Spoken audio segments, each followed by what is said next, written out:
Ang kwento ni Tomby.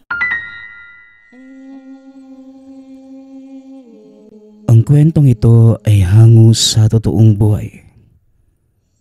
Mula ito sa isa nating tagapakinig na itago na lang natin sa pangalang Dalisay.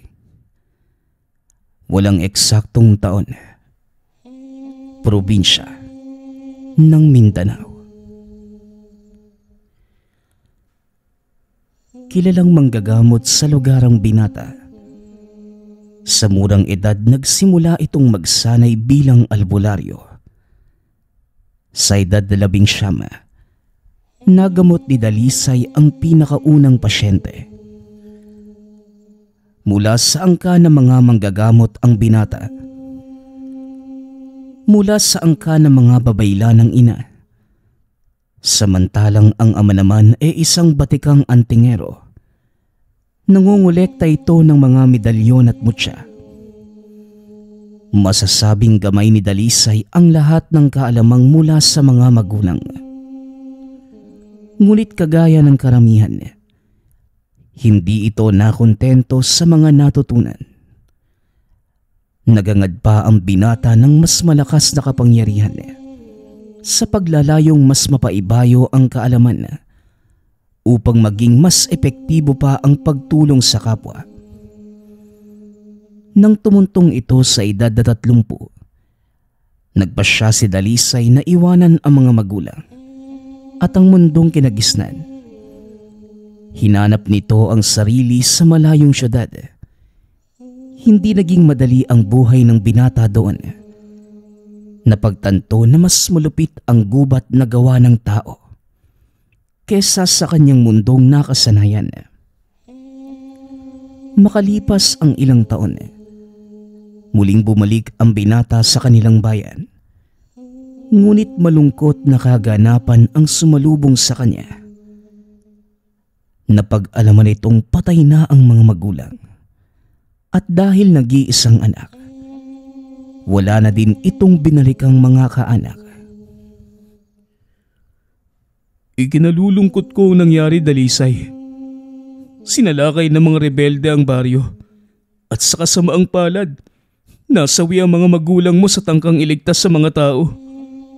Bagaman namatay sila, itinuring namang bayani ng baryong to sina Mang Fred at Aling Tala. Wika ni Lapid. Matalik na kaibigan ng Binata. Tama si Lapid, Dalisay. Makakaasa kang hindi namin kakalimutan ang kabayanihan ng iyong mga magulang. Kakaiba ang tapang ng iyong ama at ina. Ngunit napakalakas lamang ng kanilang nakalaban. Kaya hindi na naituloy ni Mang Nelson ang sasabihin dahil inawat na ito ni Lapid. Ano ka ba, tay? Hindi na kailangang malaman ni Dalisay yung tungkol dyan. Hindi, Lapid. Gusto kong malaman kung paanong namatay ang mga magulang ko. Hindi na mahalaga kung anong nangyari, Dalisay. Basta ang isipin mo, namatay na bayani ang mga magulang mo. At dapat mo yung ipagmalaki. Wika ni Lapid. Nahalata ng Binata na ayaw sabihin ni Lapid ang totoong nangyari sa mga magulang. Kaya hindi na ito pinilit ni Dalisay. Inunawa na lamang nito ang kung anumang dahilan ng kaibigan. Maraming salamat, Lapid. Maaari po ba muna akong makituloy dito sa inyo, Kapitan Nelson? Tanong ng Binata. Dahil sa nangyaring sakuna, maging ang tahanan ng mga magulang ng Binata nawasak. Kaya wala itong ibang pagpipilian kundi ang makiusap sa mga kakilala. ang iyong ama ay malapit kong kaibigan, Dalisay. Kaya anak na din ang turing ko sa iyo. Manatili ka hanggat gusto mo.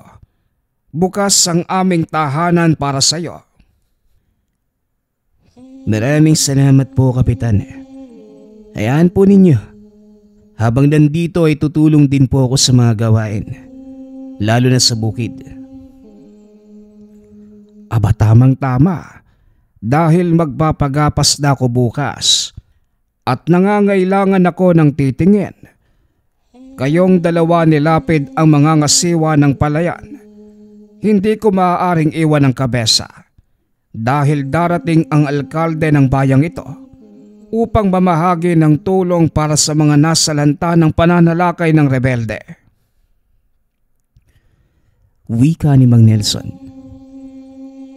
Gayunpaman, hindi pa din matanggap ni Dalisay ang pagkamatay ng mga magulang.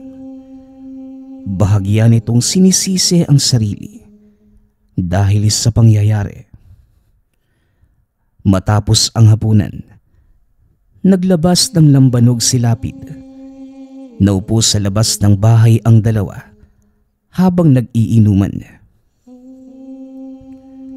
Alam mo, Lapid, siguro kung nandito ako, hindi mamamatay si nanay at tatay. Hindi rin, Dalisay. Kagaya nga ng sinabi ni tatay kanina. Wala. Basta ang isipin mo, maswerte ka dahil wala ka dito nang mangyari ang gulong yun. Tugon ni Lapid. Halata sa pananalita nitong may tinatago siya sa kaibigan. Anumang oras, hindi na nito mapipigilan si Dalisay sa pagtatanong. Ngunit nasorpresa si Lapid dahil pinalampas ito ng binata. Tama ka. Siguro nga pinag-adya ng Diyos na lumayo ko sa lugar na ito dahil may mangyayaring hindi maganda. Napapaisip na tuloy ako na totoo yung sinabi sa akin ni tatay noon eh. May malaking tungkulin daw na nag-aantay sa akin.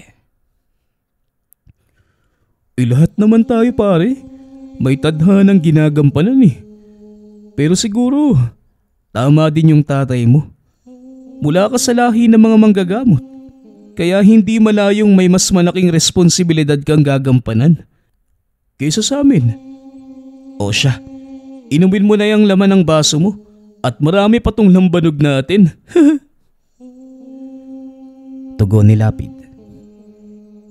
Pinagpapawisan na ito ng malamig dahil ang buong akala niya pupunuin siya ng tanong ni Dalisay.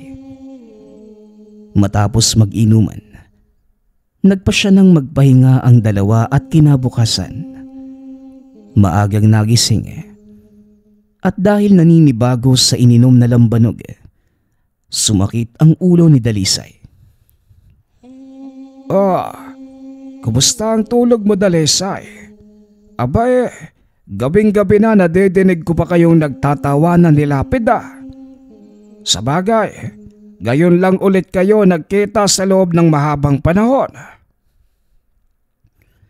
Wika ni Mang Nelson. Oo nga po, Mang Nelson eh. Pasensya na po kayo ha. Masakit pa din nga yung ulo ko. Nanibago yata sa lambanog eh. Ang mabuti pa, ipahinga mo na lamang muna yan dito sa bahay. Hindi na po, Mang Nelson. Kaya ko naman po eh. Sanay na din ako sa ganitong pakiramdam. Wika ni Dalisay. Hindi naman ito pinigilan ni Mang Nelson. O sige, ikaw ang bahala. O siya, mauuna na ako ha. Baka dumating na ang alkalde nang wala ko doon sa kabesa. Wika ni Mang Nelson. Pagkaalis na matanda, lumabas na din ng silid si Lapid. Inayang magkape ang kaibigan. Matapos ay nagpunta na ang mga ito sa bukid. Nagtitipon-tipon na ang mga taong makikigapas. Muling nanumbalik kay Dalisay ang alaala noong kabataan.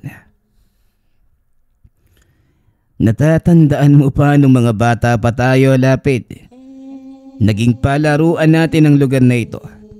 Lalo na kapag natumpok na ng mga dayami pagkatapos ng gabasan. Oo nga, Dalisay. Nananariwa sa akin yung mga panahong wala tayong ibang inaalala kung paano makakapaglibang. Marami na yung nagbago at nakakalungkot mang isipin. Hindi na natin may babalik pa yung mga panahong yun. Sinong nagsabing hindi? Uy, teka. Ano binabalak mo? Basta mamaya, pagkatapos ng gapas, sumunod ka sa akin at may gagawin tayo. Pag-uusap ng dalawa. Maya-maya pa ay sinimulan na ng mga tao ang paggapas dahil napakalawak ng palayan. Inabot ng hapon bago ito tuluyang matapos. Nagpasya si Lapid na ipagpabukas na lamang ang pagpapatrese dahil padilim na at maaaring magsanhi pa ito ng sakuna. Mukhang hindi mo na may tutuloy yung binabalak mo, Dalisay. Teka, ano ba kasi yun? Balak ko sanang maglaro sa dayami.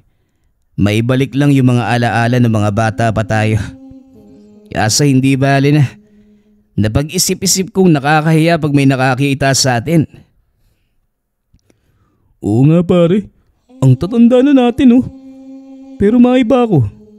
Ayos lang bang iwanan kita dito? Kailangan ko kasing kumuha ng mga trapal na pangtatakip natin sa ginapas na palay. Ikaw na muna magbantay. Mahirap na. Baka masalisihan na naman tayo ng mga tulisan dito. Alam mo na.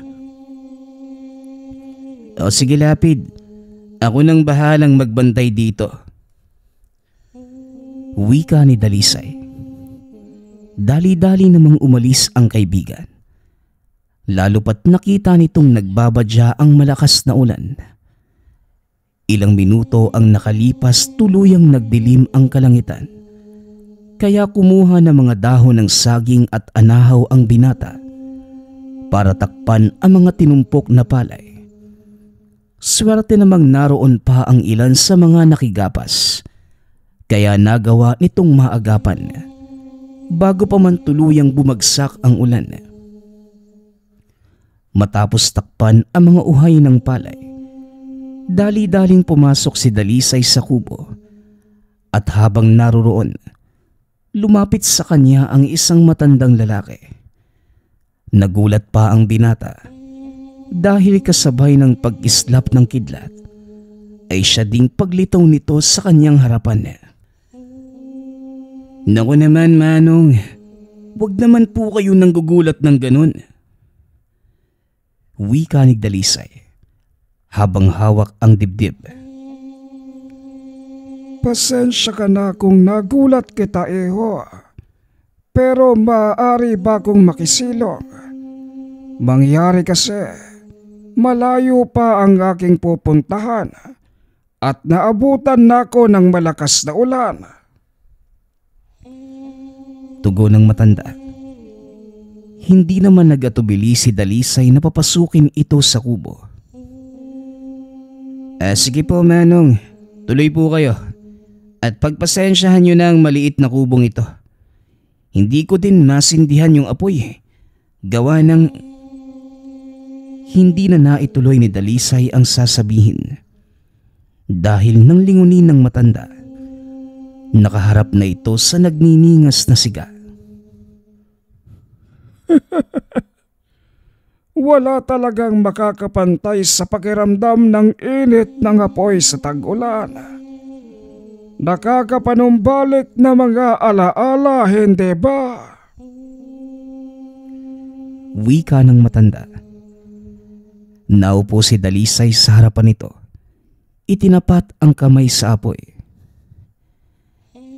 Tama nga po kayo Manong. Pero paano niyong nasindihan ng siga? Basang-basa ang posporo kong dala, pati yung kahoy. Tanong ng binata. Nagtataka ito dahil alam niyang imposibleng mapasindi ang dala nitong posporo.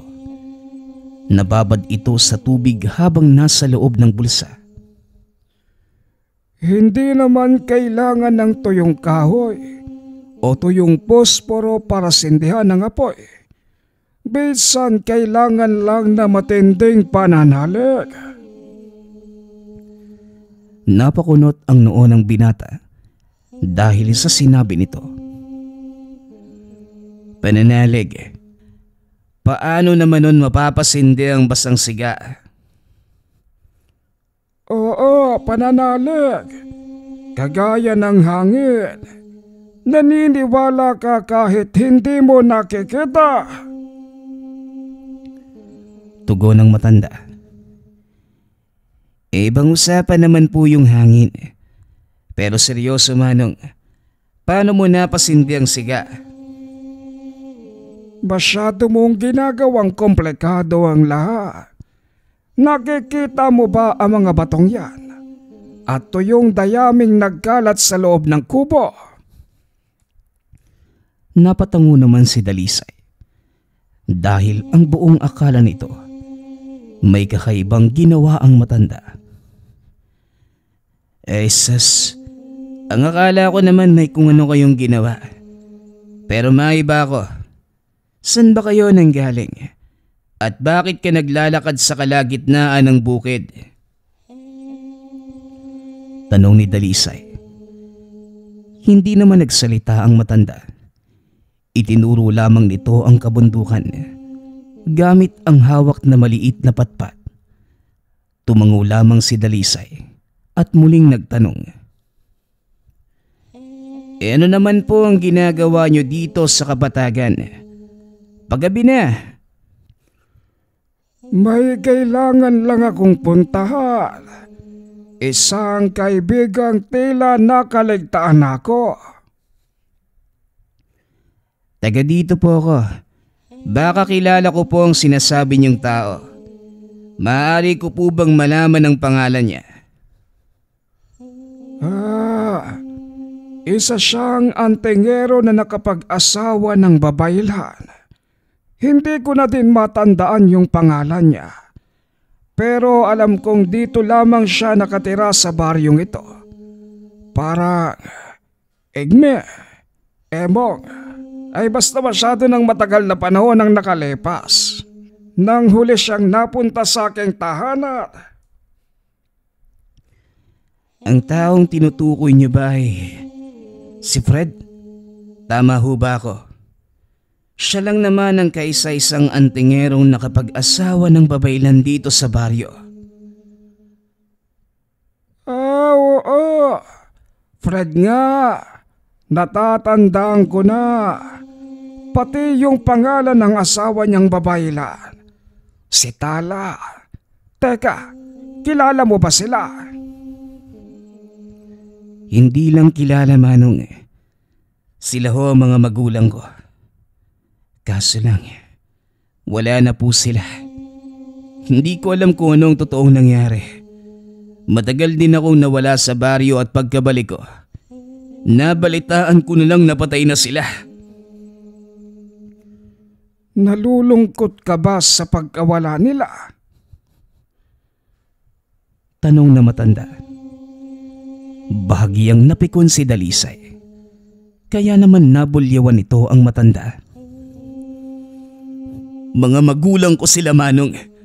Natural na malungkot ako. Pasensya na kung nagalit ka sa tanong ko. Hindi ko naman intensyon na ganon. Pasensya na din ho kayo kung nakapagtaas ako ng boses. Marami lang ho akong pinagdadaanan sa ngayon manong.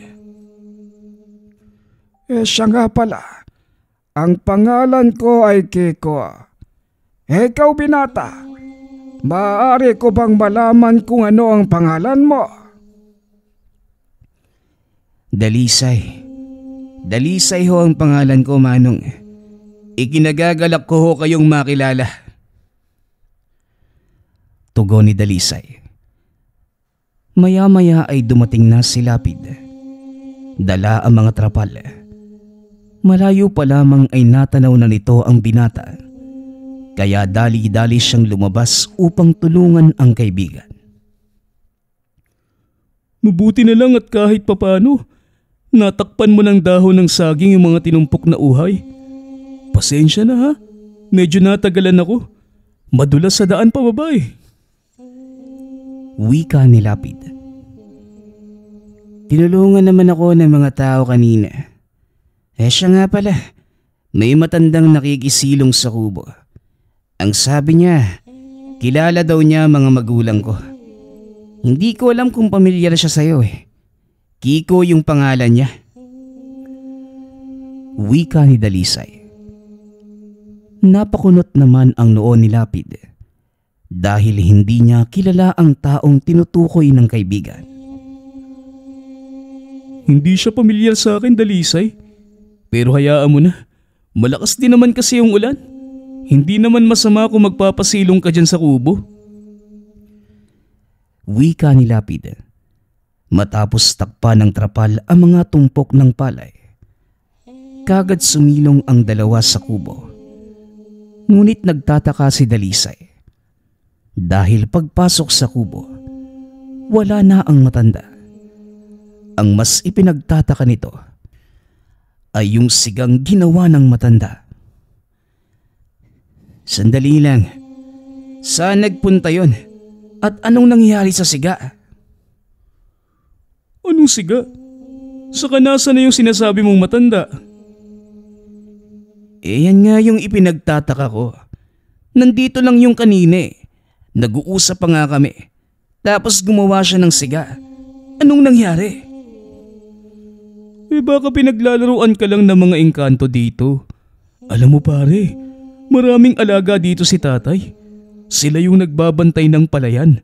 Sa tuwing sasapit ang gapasan, dumadalaw yung mga yun. Kung napapansin mo, may mga nakalagay na baon ng nyug sa bawat sulok ng palayan. Diyan inilalagay ni tatay yung mga alay bilang pasasalamat. Sinasabi mo ba na ang nakilala kong matanda kanina ay isang engkanto? Pwedeng ganun. Pero hayaan mo na nga yan. Sandali lang at gagawa ko ng siga. At nilalamig na ako eh. May dala din pala akong lambanog at inihaw na dalag. Pinadala ni tatay eh. Kasi baka naninigas ka na dito sa sobrang lamig. Wika ni Lapid. Hindi pa din maalis sa isipan ni Dalisay ang nangyari.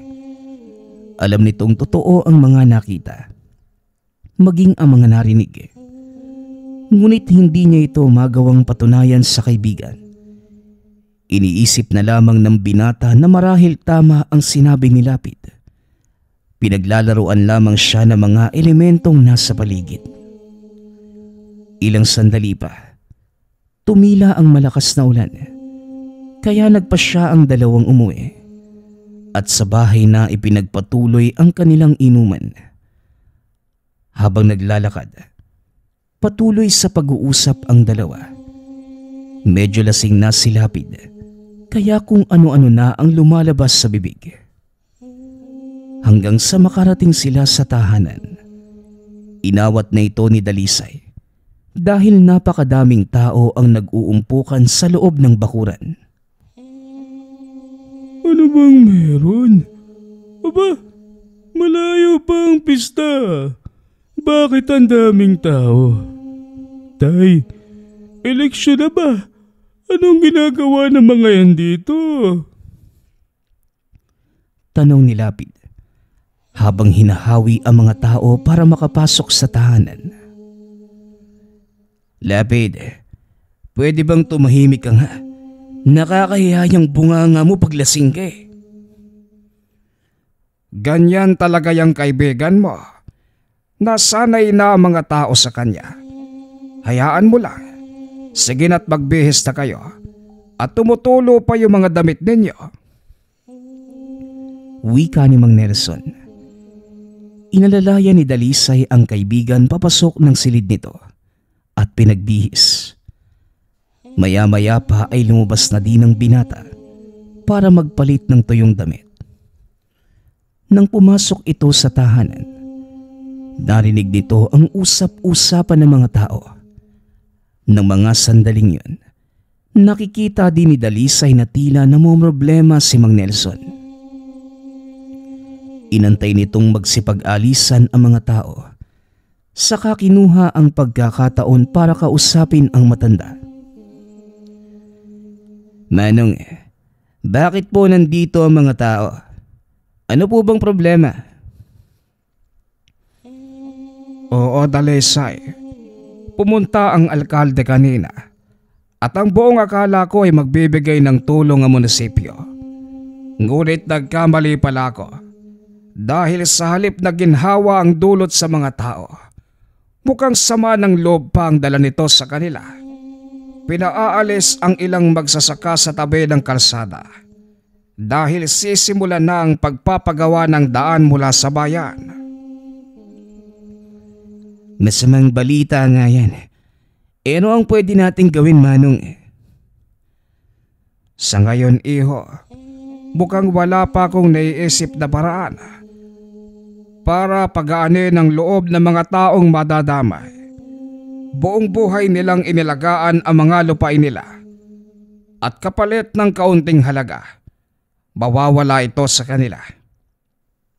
May ilang pipiliin na lang na ibenta ang kanilang lupa dahil hindi rin naman nila ito mapapakinabangan at wala naman silang magagawa kung pamahalaan na ang nagpapaalis sa kanila. Wika ni Mang Nelson. Napailing na lamang si Dalisay sa mga nangyari. Wala na po tayo magagawa, Manong. Gawa po ito ng nagbabagong mundo. Sigurado naman may paraang naiisip ang pamahalaan para sa mga magsasaka. Sana nga, Dalisay. O siya, magpahinga ka na at medyo malalim na din ang gabi. Tugon ni Mang Nelson. Nang gabi ding yun, hindi malaman ni Dalisay kung bakit hindi siya makatulog. Ilang oras na itong nakahiga sa kama, ngunit hindi dinadalaw ng antok. Bumangon ang binata, nagsindi ng sigarilyo. Naupo ito sa labas ng tahanan.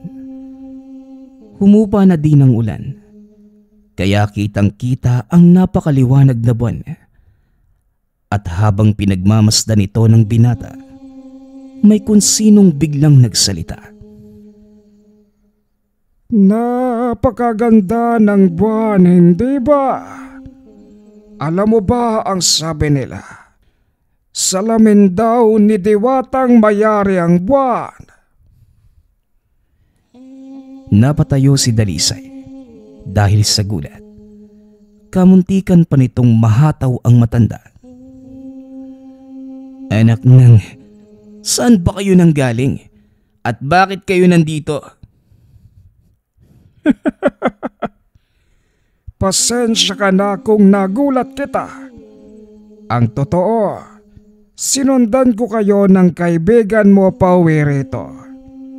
Kagaya nga ng sinabi ko sa iyo kanina, gusto kong makita ang dati kong kaibigang si Fred. Ayon sa iyo, hindi ba mga magulang mo sila? Sa susunod, Manong, wag mo kong gugulatin ng ganyan. Saan ka ba nagpunta kanina? Saka anong ginawa mo sa siga? At oo, mga magulang ko nga si Fred at Tala. Pero kagaya din ng sinabi ko sa iyo, matagal na silang patay. Oo, alam ko, iho. Sinabi mo na yan kanina eh. Pero gusto ko pa din silang makita.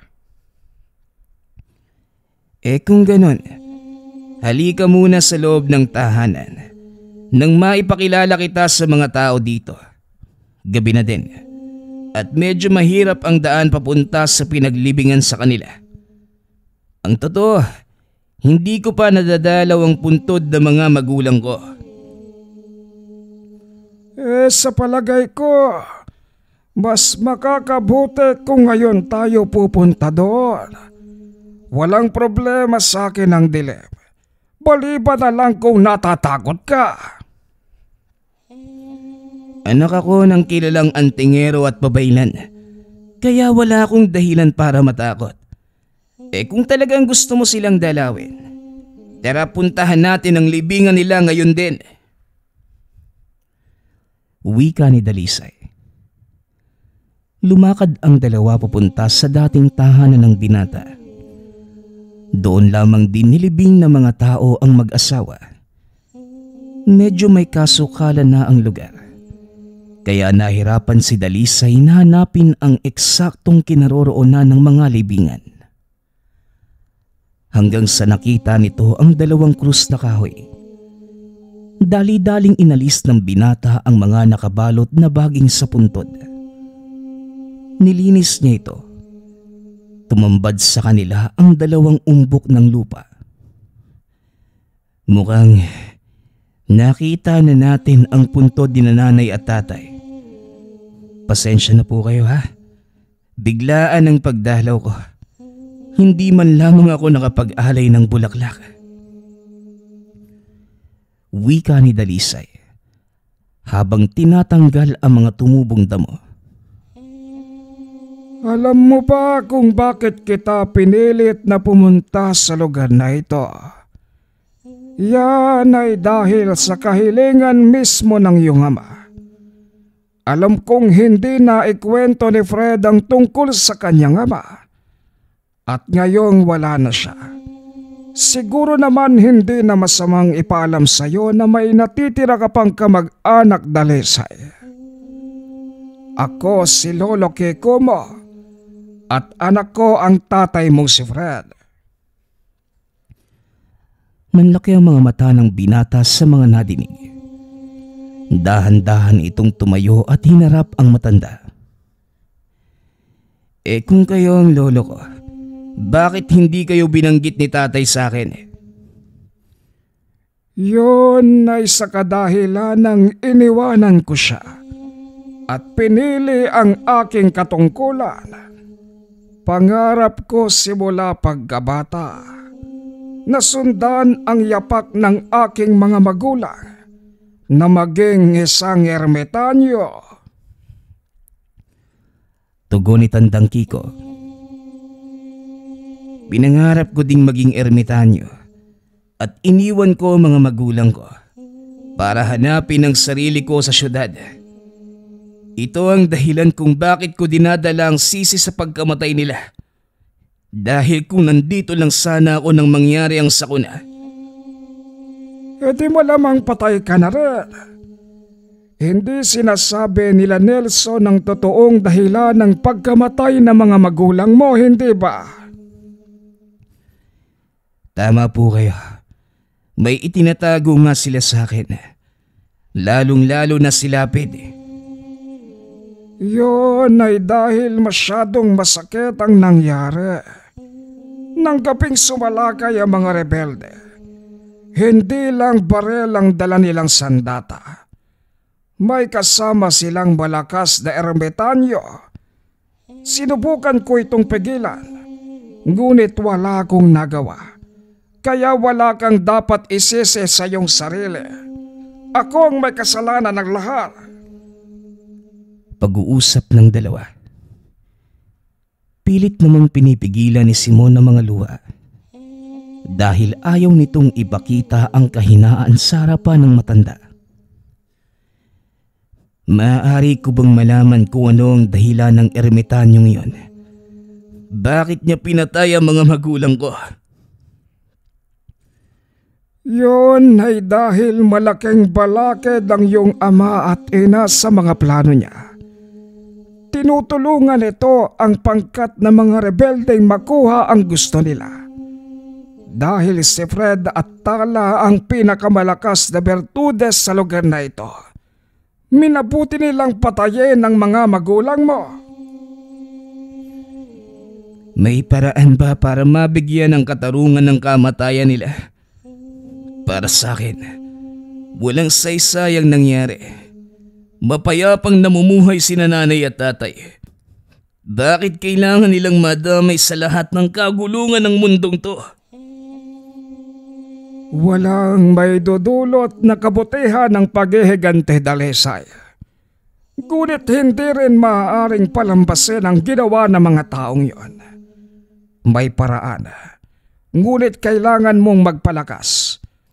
Dahil hindi pa sapat ang kasalukuyan mong antas. para talunin o makaharap man lamang si Arturo. Arturo pala ang pangalan niya. Handa akong dumaan sa kahit gaano kahirap na pagsasanay. Para sa mga magulang ko ang gagawin kong to. At kahit gaano pa katagal, handa akong magtiis.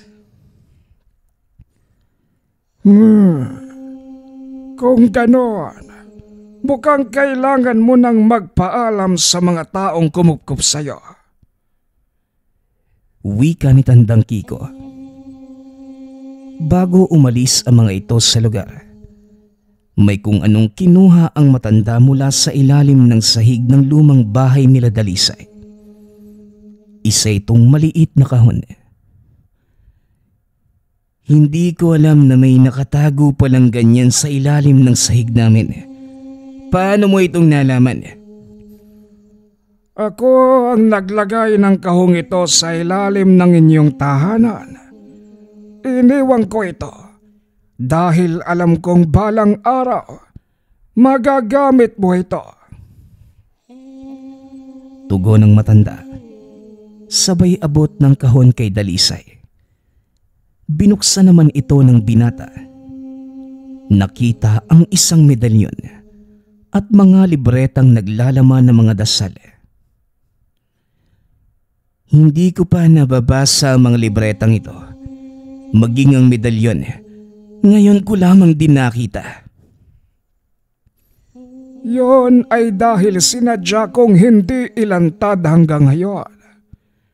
Ito na ang tamang panahon para mapasayo ang medalyong yan. Pag-aralan mo ito at mararating mo ang dulo ng daan sa pagiging ermitanyo. Pero bago yan, kailangan mo munang ituwid yung pag-iisip mo. Tuwid ang pag-iisip ko, Lolo.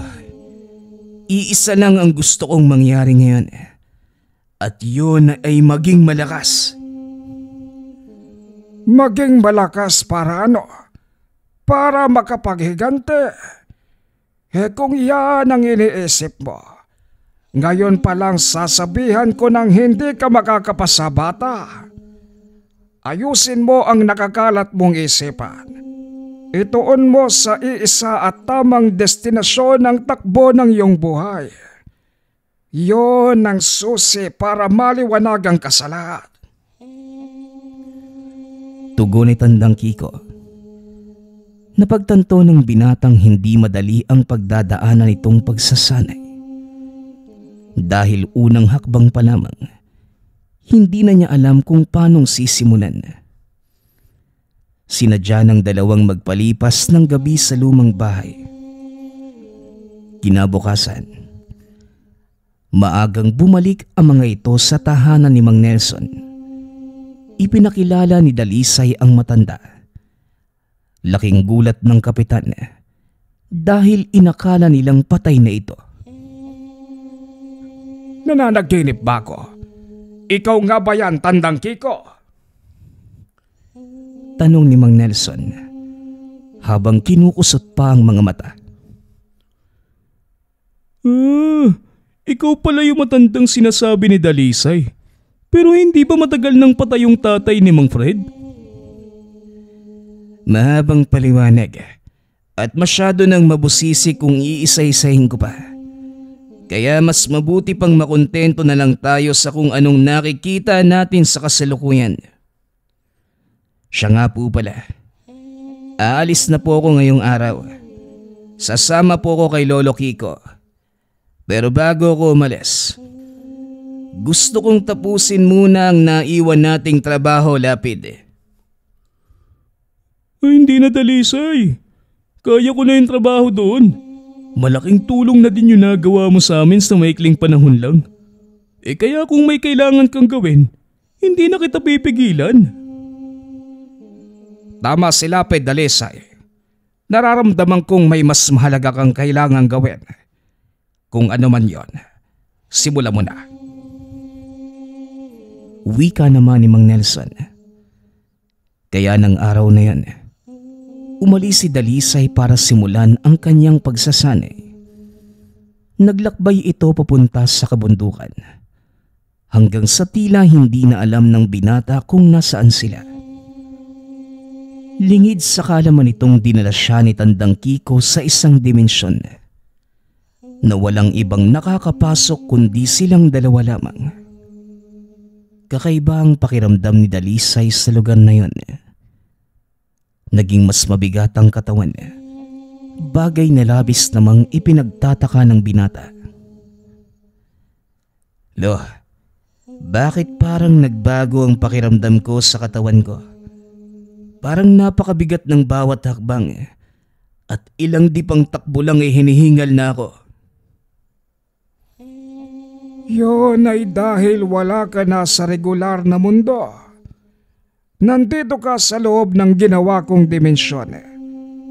Bagaman normal na kapaligiran lamang ang iyong nakikita, hindi ito pangkaraniwang dome. Dahil may kakayanan ng lugar na itong paglaruan ng iyong isipan. At yun ang una nating palalakasin. Sa oras na lumakas ang iyong pag-iisip, kusang susunod ang iyong katawan. Sisimulan natin ang pagsasanay sa medalyon. Tandahan mo, tinatahak mo ang daan ng pagiging ermitanyo at magagawa mo lamang ito sa oras na maging malinaw ang iyong isipan. Tugon ng matanda. Hindi nag-atubili si Dalisay na sundin ang sinabi ng matanda dahil nais nitong patunayan kung hanggang saan ang sukdulan ng kanyang kakayahan. Hindi naging madali ang pagsasanay para sa binata. Literal na dumugo ang ilong nito dahil sa hirap ng pinagdaraanan. Grabing pagod ng pisikal na katawan ang pinagdaanan ni Dalisay, na umabot pa sa punto na ginusto na lamang niyang sumuko. Pilit itinayo ng binata ang sarili. Nagpatuloy sa pagsasanay. Nakita naman ni Tandang Kiko ang determinasyon nito. Ngunit napagtanto na matandang hindi kakayanin ni Dalisay ang isa pang malakas na dagok. Itigil mo na ang ginagawa mo. Tumayo ka at sumunod ka sa akin sa lawa. Wika ng matanda. Marahang tumayo si Dalisay. Sinundan si Tandang Kiko. Pagkarating sa lawa, inabutan siya nito ng isang kandilang may sindi. Teka lolo, anong gagawin ko sa kandilang to? Kailangang panatilihin mong nakasindi ang apoy niyan hanggang sa maupos. Tandaan mo, hindi pangkaraniwan ng kandilang yan, Dalisay. Nakadikit dyan ang maliit na bahagi ng iyong kaluluwa at sa bawat pagkakataong mamamatay ito, mababawasan ang taong ilalagi mo sa mundo. Nanlaki ang mga mata ni Dalisay sa mga nadinig. Para saan naman yung pagsubok na ito, lolo? Hindi ba delikado yung gagawin kong to? Delikado kung hindi ka nag-iingat. Kailangan mo lamang panatilihing nakasindi ang apoy ng kandila. Gaano ba kahirap yon? Wika ng matanda. Matapos ay umalis na ito. Naupo si Dalisay sa bato. Itinirik sa harapan ng kandila. Pinagmasdan nito ang apoy. At sa tuwing iihip ang hangin, tinatabunan niya ito ng dalawang kamay. Patuloy na tinitignan ni Dalisay ang apoy. At habang ginagawa yon, pumapasok sa isipan ng binata ang mga nangyari sa nakaraan. Mga pasakit, saya, at galit na naramdaman kasama ang mga magulang. Sa bawat misyon, nakikita nito ang kabutihang naidudulot sa kanyang pagkatao. Unti-unting nakaramdam ng kapayapaan ang binata. Lalo pa nang mapagtanto nito ang dahilan kung bakit kailangan niyang pagdaanan ang lahat ng mga yun. Nagawang makumpleto ni Dalisay ang unang bahagi ng pagsasanay. Naging madali na lamang sa kanya ang ikalawa, ikatlo, maging ang ikaapat. Dahil ang mga ito ay pawang kaalaman sa paggamit ng ritual at mga orasyon. Naging madali para sa iyo ang unang bahagi ng pagsasanay. Ngunit huwag kang magpapakampante dahil ngayon pa lamang magsisimula ang totoong pagsasanay. Ano? Sigurado ka bang kaya mo pang tumuloy? Malayo na ang narating ko at paniguradong malayo pa ang mararating ko. Hindi na ako maaaring sumuko. Nasa sayo pa din ang pagpapasya, Dalisay. Pero kung handa kang magpatuloy, sige, simulan na natin ang ikalawang yugto. Kung ang unang yugto ay para sa paghahanda ng iyong mental at emosyonal, ang ikalawang yugto naman ay siyang susukat sa pisikal mong lakas. Pero tandaan mo, hindi lang puro lakas ang kailangang gamitin dito. Matutuhan mong balansehin ang pisikal, mental at emosyonal mong kakayahan. Malinaw po, Lolo. Makikipagbakbakan lang naman pala ako eh. Nasaan ang kalaban ko? Hindi lang basta-basta sagupaan ang pagdadaanan mo. Kagaya ng mga naunang pagsubok, maaari mo pa rin ikamatay ang mga susunod. Kaya mag-iingat ka po. Dahil sa oras na mamatay ka rito, hindi ka na makakabalik sa totoong mundo.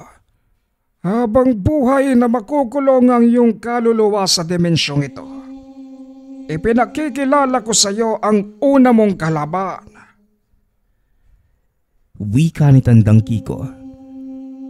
Lumabas mula sa kadiliman ng gubat ang isang lalaking walang muka.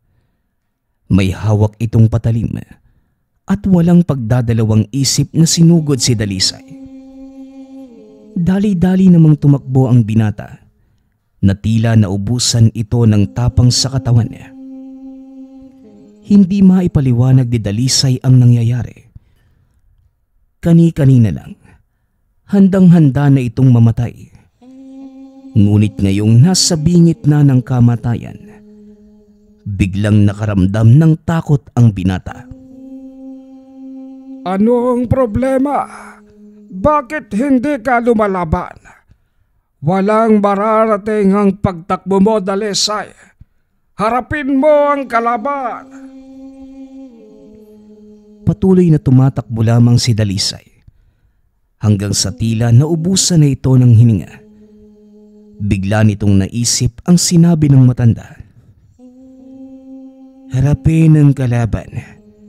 Teka, lalaking walang muka na ubod ng tapang. Tapos ako, parang tinakasan ng kagitingan. Mukhang alam ko na ang ibig sabihin ni Lolo. Wika ng binata sa sarili. Huminto ito sa pagtakbo. Sinalubong ang pagsugod ng kalaban.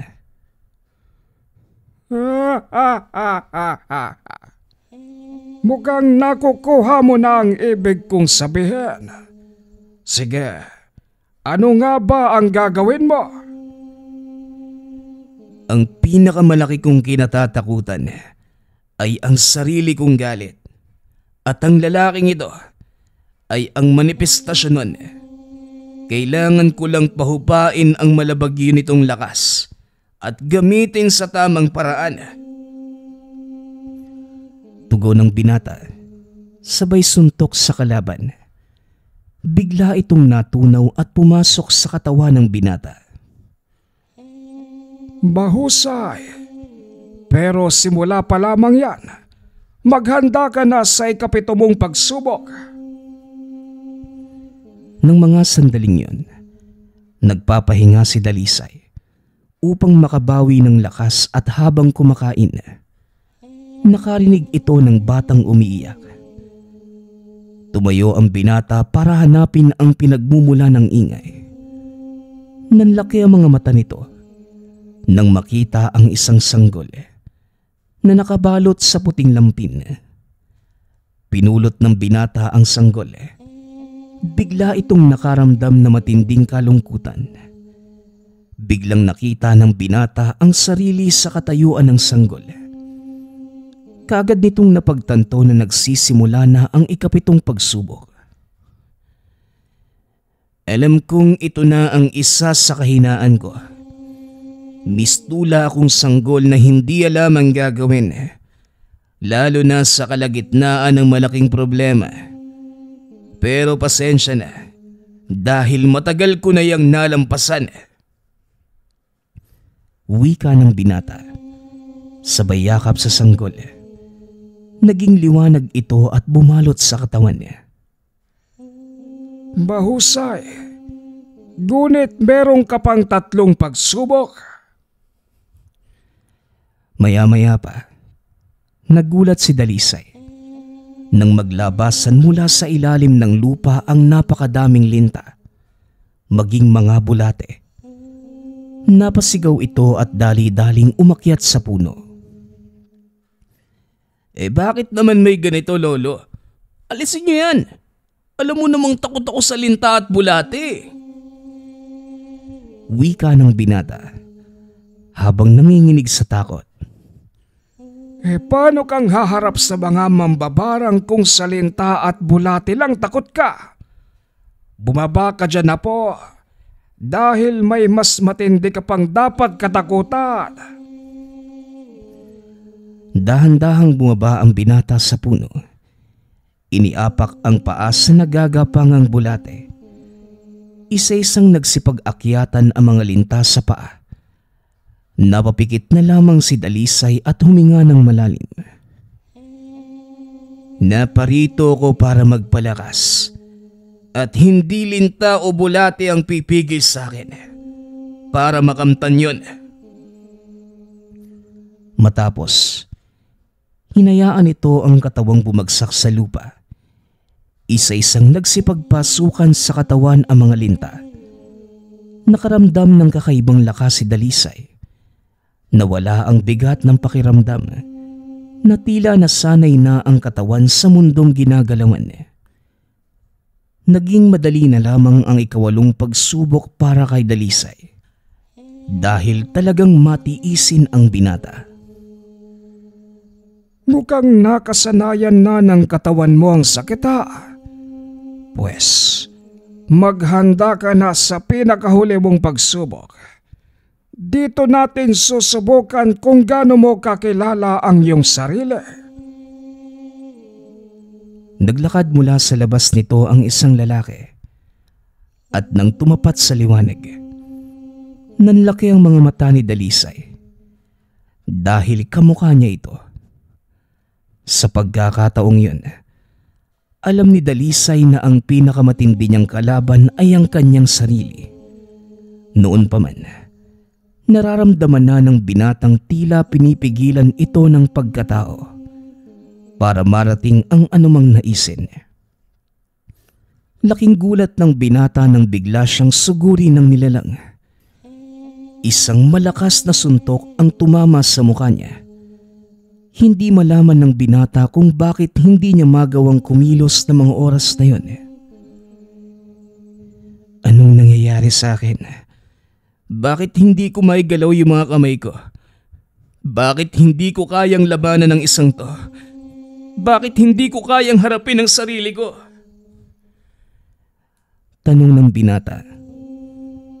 Tuloy-tuloy sa pag-atake ang kalaban. Hinahayaan lang ni Dalisay na tumama ang mga suntok at sipa nito sa kanya. Muling naramdaman ng binata ang matinding sakit ng katawan na halos hindi niya na kayang makatayo. Yan ba ang nagnanais na maging isang ermitanyo?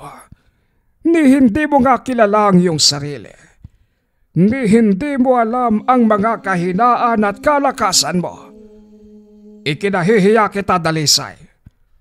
Mukhang nagsisisi akong dinala kita dito. Kagaya ka lang din ng iyong ama. Alam mo kung bakit siya namatay sa kamay ni Arturo. Yun ay sa kadahilan ng ginamit ng kalaban ng katauhan ni Fred laban sa kanya. Ito ang kinamatay ng iyong ama. Wika ni Tandang Kiko. Biglang sumiklab ang matinding galit sa kaloob-looban ng binata. Tinignan nito ng diretso ang sariling imahe. Dahan-dahang tumayo si Dalisay at nilapitan ang kalaban. Hindi naman kita kailangang labanan. Kailangan ko lang kilalanin ka ng mabuti. Wika ng binata. Sabay yakap sa kalaban. Unti-unti itong natunaw at pumasok sa kanyang katawan. Matapos ang mga pagsubok na yun, kakaibang kapayapaan ang naramdaman ng binata. Ito ang unang beses na hindi siya nakaramdam ng pag-aalala. Nahiga si Dalisay sa lupa. Pinakiramdaman ng paligid at unti-unti nitong nakita ang kagandahan ng mundo na hindi nakikita ng pangkaraniwang tao. Ngayong alam mo na ang daan papunta sa pagiging ermitanyo. Siguro naman, hindi ka na maliligaw. Ngayon malinaw na sa akin ang lahat. Alam ko na ang gagawin ko. Pero bago yon, kailangan ko munang bigyan ng katarungan ng kamatayan ng aking ama at ina.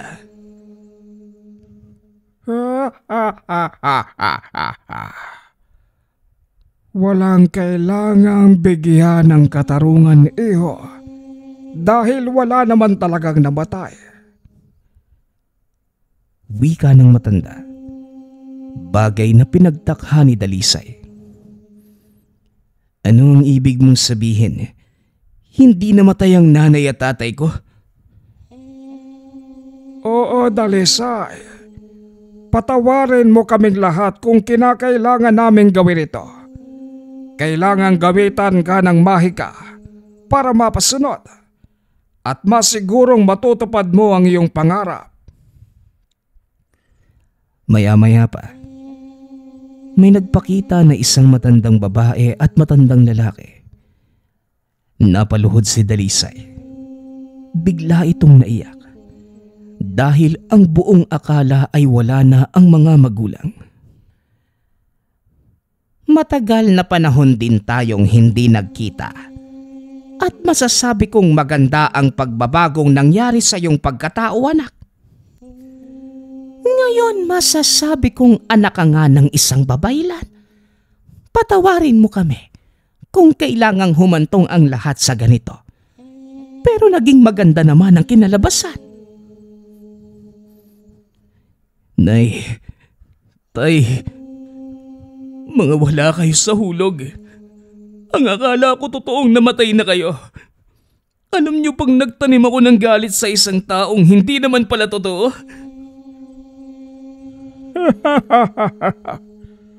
Ang totoo, nadismaya ko sa iyo dahil hindi mo man lang naisip nung una kong sinabi sa iyo ang tungkol kay Arturo. Ako ang nag-iisang ermitanyong buhay at tanging taong natagpuan ng kaliwanagan. Wala nang iba. Sapagay hindi rin naman kita masisisi.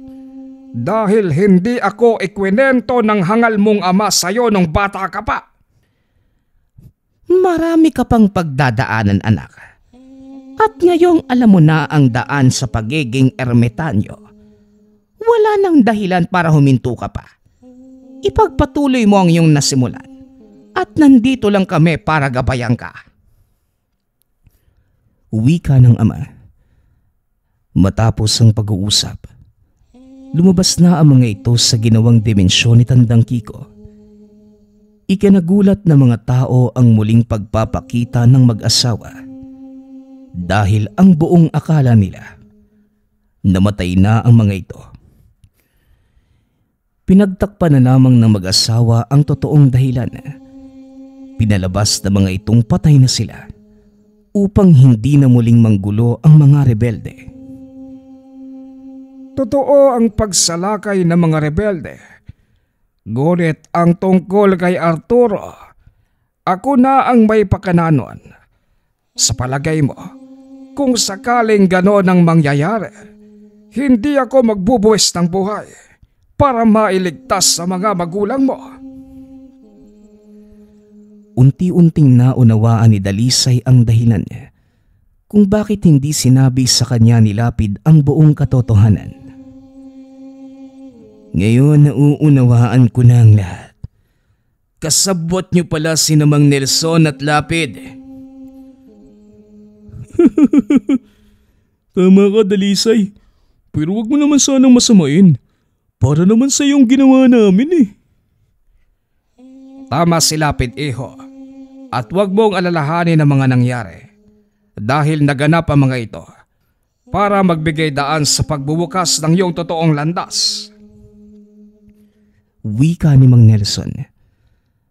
Matapos ang kaganapang yun, nilisa ni Dalisay ang kanilang baryo upang ituloy ang pagsasanay. Bagaman nagawa na nitong pagtagumpayan ng ilang pagsubok, alam niyang mahaba pa ang daang tatahakin. Papunta sa landas ng pagiging ermitanyo. Nagpapasalamat nga pala ako sa lahat ng sumusuporta sa ating channel. Nawa ay patuloy niyong suportahan at pakinggan ang ating mga kwento. Hanggang sa muling pakikinig. Paalam.